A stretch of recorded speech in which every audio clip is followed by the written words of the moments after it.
Bon, j'avais pas prévu de faire cet épisode, en tout cas pas aussi vite.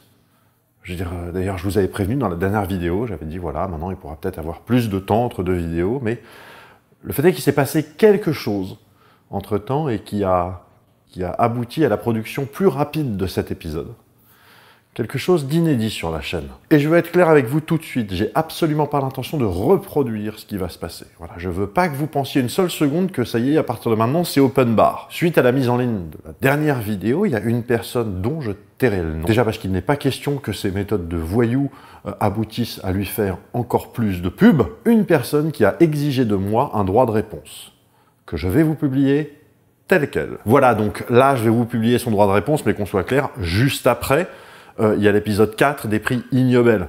C'est pour ça. Je voulais pas publier juste un droit de réponse tout seul, ça avait aucun sens, je voulais pas vous infliger ça. Donc, je vous remercie d'avance d'avoir la solidarité de vous infliger ça comme moi j'ai pu me l'infliger. Et on se retrouve juste après pour la vidéo. Oui, c'est en effet avec un profond sentiment d'indignation que je m'exprime aujourd'hui. Une vidéo récente du sieur Bruce, comme on dit quand on est fâché, a exhibé ma photo affublée d'un bandeau noir sur les yeux pour m'accuser, soi-disant pour citer les sources, de déviance sexuelle grave. Il semblerait, poursuit l'espèce de chauve, dont je ne voudrais pas voir le slip non plus, que je me serais introduit 11 fruits et légumes dans ce qu'il faut bien appeler l'anus, à des fins récréatives. Cette atteinte gratuite à mon image, sous couvert de plaisanterie, ne peut rester sans réponse. Loin de moi l'idée de brider la liberté d'expression, mais il convient de rappeler que la rigueur scientifique, même la plus zététique, n'autorise pas tout. Il y a des limites que la décence impose, et ces limites ont été franchies comme peu de Rubicon. De 1. Aucune preuve n'a jamais été apportée par la partie adverse quant à la pastèque et au poivron jaune. Alors je ne dis pas qu'il n'y en avait pas, je dis juste que ce n'est guère le propos.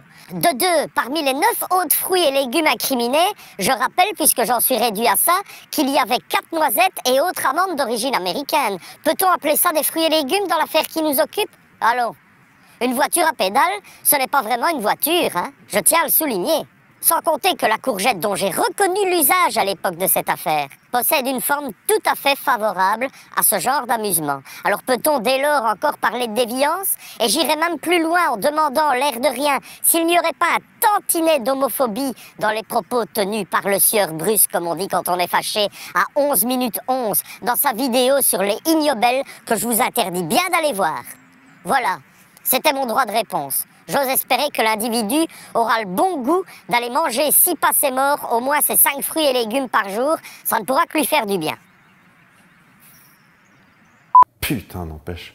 Le mec manque pas de souffle, quand même. C'est pas comme si j'avais pas les images de l'insertion. De quoi? De la noix? Non, de la pastèque. Bon, au moins on a mis ça derrière nous. Bah lui aussi, du coup.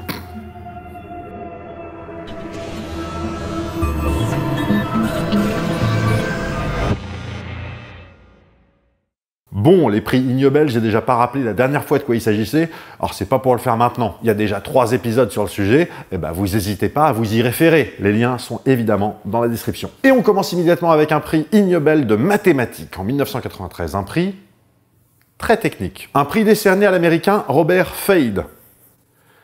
Et on va faire comme à la piscine quand l'eau est froide. On va y aller étape par étape. Fade, c'est donc un Américain qui vient de Caroline du Sud et qui est ingénieur dans le domaine du nucléaire. Ok. Il est également auteur. Ok. Il a grandi en étant agnostique. Ok. Mais il s'est converti au christianisme après une totale rémission d'un cancer. Ok. Il a d'ailleurs un master en théologie. Ok. Et il est également numérologue. Ok. Et donc il se voit décerner en 1993 le prix Ig Nobel de mathématiques pour un calcul qu'il a réalisé, un calcul très sérieux, un calcul statistique. Alors précisément, c'est un calcul de probabilité, mais dans l'intitulé du prix, c'est dit statistique. Il a calculé qu'il y a une cote de 710 609 175 milliards 188 282 000 contre une, sacrée cote quand même, que Mikhaïl Gorbatchev soit l'antéchrist. Ok. Même année, prix Ig Nobel de médecine. Et rassurez-vous immédiatement, ce prix a été décerné à des vrais médecins, à 3 médecins. Et pour une vraie publication médicale, dans un journal médical, tout ce qu'il y a de plus sérieux. Le journal des urgences médicales, volume 8, numéro 3, de mai-juin 1990. Les docteurs James Nolan, Thomas Stilwell et John Sands Jr., tous trois médecins, ont publié un article intitulé « Gestion correcte d'un pénis coincé dans une fermeture éclair ». Et qu'on soit clair, il s'agit d'une publication sérieuse. Le but étant de décrire de quelle façon est-ce qu'on doit gérer médicalement ce problème pour éviter d'aggraver la situation. Voilà, donc si vous êtes du genre à vous coincer le sgeg ou les boules dans une intrication de dents métalliques, je vous invite à prendre connaissance du dit article. Le lien étant évidemment dans la description, fatalement. Pour en finir avec l'année 1993, venons-en maintenant au prix Ig Nobel de technologie visionnaire. Et là, rien qu'à l'intitulé du domaine, puisqu'il ne s'agit pas d'un truc classique type mathématiques, biologie, physique, littérature ou paix, vous savez qu'il va y avoir matière. Avant toute chose, permettez-moi de vous rappeler une chose au sujet des États-Unis d'Amérique. C'est un pays juridique. Non. Enfin, si. Mais c'est pas le sujet. Il y a un État aux États-Unis qui a une particularité. Et cet État, c'est le Michigan, est un État industriel au sein duquel on trouve notamment la ville de Détroit, tout comme le Michigan sont en quelque sorte le berceau de l'industrie automobile américaine. On y trouve notamment ceux qu'on appelle les Big Three.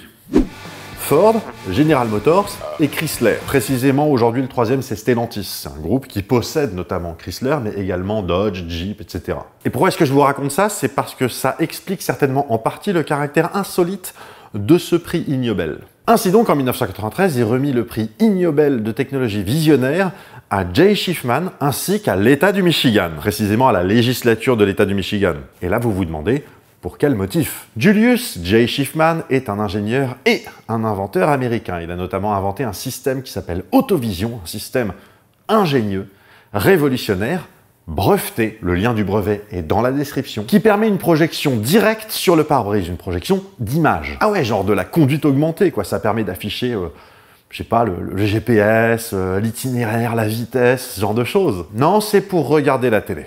La télé? Oui, la télé. Ok. L'idée de Jay Schiffman, c'est que vous puissiez rouler à 50, 100, 150 km/h tout en ayant sur une portion de votre pare-brise la télévision que vous pouvez mater, voilà, une émission, votre série préférée, ce que vous voulez.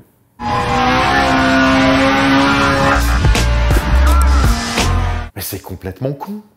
Et puis c'est hyper dangereux, non? Ouais, c'est dangereux. Quoi? Pourquoi tu rigoles? Non, pour rien, pour rien. Mais quoi? Vas-y. Attends. Pourquoi l'État du Michigan a également reçu le prix? Non. Si. Non. Ok, si. Non. Et pourtant, si. Ok. Quoi? L'État du Michigan a légalisé le truc. L'État du Michigan a légalisé le système. Ok. Vite fait, 1994, prix Ig Nobel d'économie remis au Chilien Juan Pablo Dávila. Un homme d'affaires qui est à peu près autant passionné par la bourse qu'il est incompétent en matière de bourse. Le gars a perdu de l'argent, perdu de l'argent, perdu de l'argent. Il a tellement perdu d'argent en essayant de couvrir ses pertes qu'il a fait perdre 0,5% au PIB du Chili. Magnifique. Si bien qu'au Chili, il y a un nouveau verbe qui est apparu, dévilar, qui signifie chier dans la colle comme c'est pas permis. En gros. 1995... Quoi, c'est tout? Moi j'avais dit qu'il serait rapide celui-là. 1995, ouais, mais bon, quand même, c'est raide, là. Ok, j'entends, mais d'un autre côté, je vais pas vous raconter la biographie du gars, je veux dire, l'info importante est passée, on avance, on passe à la suite, merci. 1995, non mais jusque... Zut 1995, prix Ig Nobel de nutrition. Alors celui-là aussi, il va aller vite, mais je vous le donne parce que si vous n'avez pas votre dose de dégueu dans cette vidéo, vous n'allez pas penser spontanément à lui mettre un pouce en l'air, ainsi qu'à vous abonner ou vous réabonner le cas échéant. Vous aimez le café? Moi, j'aime bien le café. Il existe un café rare, un café exceptionnel. Le café le plus cher au monde. Le Kopi Luwak. On est quand même sur un café qui se vend autour de 400 € le kilo. Donc oui, on est sur un café qui est cher. Et c'est un café qui nous vient de... Vous savez, ce merdier qui est au nord de l'Australie? Le Tadil, on ne sait jamais qui est quoi, entre Bali, Sumatra, les Philippines, voilà, ce merdier-là. Bah ça vient de là. C'est pas très sympa de parler de ces endroits comme d'un merdier. Alors si tu trouves déjà ça pas sympa, t'es pas prêt pour la suite. Le Luwak n'est pas un pays, c'est pas un comté, c'est pas une région, c'est pas une ville, c'est pas un lieu-dit, c'est pas une rivière, c'est pas un fleuve, c'est pas une montagne et c'est pas une variété de plantes. Bah c'est quoi du coup? Le Luwak est une civette asiatique. Il faut essayer de visualiser un genre de loutre avec la tête de roquette des Gardiens de la Galaxie. Un raton laveur? Ouais, voilà, un genre de loutre raton laveur. Voilà. Donc le louac, ou Paradoxurus hermaphroditus. Ah, c'est un animal hermaphrodite? Pas du tout. C'est juste qu'il possède des glandes odorifères sous la queue qui ressemblent à s'y méprendre à une paire de couilles, y compris chez les individus femelles. Faut pas croire, hein, c'est pas parce que le nom est en latin tout de suite, je sais, ça fait ultra sérieux et tout, c'est pas pour autant que c'est le cas. Là, c'était juste, mais tous les individus, y compris les femelles, ont une paire de couilles, mais c'est donc un animal hermaphrodite, non? Et boum, Paradoxurus hermaphroditus. Juste... Oui? J'ai un peu peur de demander. Dis-moi, c'est quoi le rapport avec le café? Ah oui! Les graines de café en question sont collectées dans les excréments du louac. Dans la merde que chient les louacs. Ok. Le louac, il bouffe les cerises du caféier avec le noyau et tout, mais n'arrive pas à digérer ce noyau. Et donc, tout l'appareil digestif va transformer ce noyau de façon bénéfique, paraît-il, et à la sortie, donc au cul du louac, eh ben, on récupère ces graines de café. 400 boules le kilo. Et c'est dégueu. Ah ben, j'avais annoncé, hein, du coup, pouce en l'air. C'est la règle. En 1997, le docteur Mark Hostetler de l'Université de Floride se voit décerner le prix Ig Nobel d'entomologie. Ah ça, l'entomologie, vous savez que ça va être moche.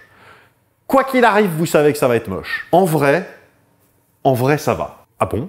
Oui, il a juste publié un livre, un guide, en réalité, qui vous permet d'identifier les insectes éclatés sur votre pare-brise. C'est-à-dire que vous lisez le bouquin, et là, vous êtes capable de dire, voilà, regardez votre bagnole, vous dites, ah, tiens, ça c'est une mouche, ça c'est une abeille, ça c'est une guêpe, ça c'est une libellule, etc. Comme ça, on ne se fait pas chier. Et ça sert à quoi? Vous lisez le bouquin, et là, vous êtes capable de dire, voilà, regardez votre bagnole, vous dites, ah, tiens, ça c'est une mouche, ça c'est une abeille, ça c'est une guêpe, ça c'est une libellule, etc.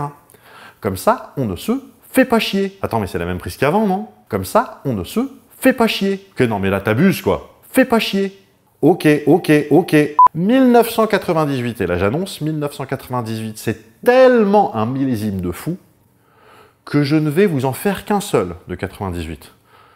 Je veux en garder d'autres pour la suite. Alors, 98, je propose qu'on fasse... littérature. Allez hop, 98, prix Ig Nobel de littérature pour un papier qui a été publié dans la revue Journal de psychologie analytique, volume 41, numéro 2, en 1996. Papier rédigé par le docteur Mara Sidoli, qui nous vient de Washington, d'ici, hein, pas l'État de Washington, c'est complètement de l'autre côté, ça. Un article brillamment intitulé « Péter comme mécanisme de défense contre les terreurs épouvantables ». Voilà, donc l'article relate l'histoire d'un patient, j'imagine le docteur Mara Sidoli, hein, patient ironiquement appelé Peter, vous l'avez, voilà, et qui a développé cette capacité, hein, lorsqu'il est confronté à une terreur épouvantable, eh ben, il se met à péter pour, je cite, se retrouver enveloppé dans une odeur familière, ce qui lui permet de tenir l'intégrité de sa personnalité. Fin de citation. Voilà, c'est tout pour cet épisode. Attends, s'il te plaît, vas-y, fais-en juste encore un, quoi. Là, on est un peu court, quand même. Ah bon, vous trouvez? Bah, un peu, oui. Ok, bon, bah, prix Ig Nobel Technologie 2001, ça vous va? Très bien, bah go. Prix décerné à, et je sais pas comment son nom se prononce, donc je vais l'appeler John Keough. Prix décerné à John Keough ainsi qu'à l'Office australien des brevets. Ah, on est encore sur un prix partagé avec une institution publique. Ça présage rien de bon. Non, mais là, tu vas voir, vraiment, là, ça roule. Ça roule? Ouais, ça roule. Mais pourquoi tu répètes ça roule? John Keough est un patent lawyer, ce qui est l'équivalent de ce qu'on appelle en France un ingénieur brevet. C'est un métier qui concilie à la fois des connaissances en droit, précisément en droit de la propriété intellectuelle en matière de brevet, et des connaissances techniques suffisantes pour être capable de comprendre l'invention de façon à pouvoir en rédiger le brevet, de façon à ce que ce brevet protège juridiquement la dite invention, mais tout en n'en disant pas trop, pour éviter de pas trop donner de détails sur l'invention en question. Oui, parce que sinon, ça facilite un peu trop les imitations. Et donc, ce John Keough a déposé un brevet pour un appareil circulaire favorisant le transport avec une idée en tête. Le gars est assez remonté contre l'Office australien des brevets et a envie de démontrer que ces gens-là font n'importe quoi. C'est la raison pour laquelle le gars a déposé un brevet pour un appareil circulaire favorisant le transport. La roue. Le mec a breveté la roue le 24 mai 2001. Et le brevet a été publié le 2 août. Pardon? Oui, l'Office australien des brevets a étudié le machin et a validé à la fois l'originalité et le caractère brevetable de cette invention-ci, là. Donc, vu la teneur du brevet, c'est assez manifeste que soit les gars ont étudié le truc et se sont dit que c'était en effet original et innovant, auquel cas se sont d'immenses demeurés, soit ça leur arrive à minima de temps en temps de valider des brevets sans rien regarder, auquel cas ce sont d'immenses incompétents. Et en gros, il y a un genre de consensus pour dire que c'est plutôt cette deuxième option qui est la bonne. Et pour info, le brevet a été révoqué le 30 août 2001. Et alors ? Pourquoi tu dis ça, genre super, l'honneur est sauf? Non mais c'est juste que je suis rassuré de savoir que si je monte dans une bagnole en Australie, j'ai pas besoin de verser une licence à John Keough. Voilà, c'est tout pour cet épisode, j'espère qu'il vous a plu. Si tel est le cas, vous lui mettez un pouce en l'air évidemment, n'hésitez pas à le commenter, à le partager, c'est très important. Pensez bien à vous abonner ou à vous réabonner si vous avez été désabonné à l'insu de votre plein gré. Ou même si vous aviez décidé de vous désabonner, mais que vous vous dites « Pourquoi je me suis désabonné finalement? Cette chaîne, elle est bien. » Pour info, je vais bientôt faire une vidéo FAQ. Donc si jamais vous avez des questions à poser, il faut rejoindre mon Discord. Le lien dans la description, voilà. Et dans ce Discord, il y a un forum, et dans ce forum, il y a un topic, les questions à poser pour la vidéo FAQ. Enfin, vous vous démerdez, quoi. On se retrouve très prochainement, non pas dans 2 semaines, mais exceptionnellement dans 2 semaines et 1 jour, parce que le 1er avril cette année, ça tombe pas un lundi, ça tombe un mardi. Donc on se retrouve dans 2 semaines et 1 jour pour une nouvelle vidéo. Et d'ici là, bien sûr, restez curieux. Attention au café que vous buvez. Prenez le temps d'y penser.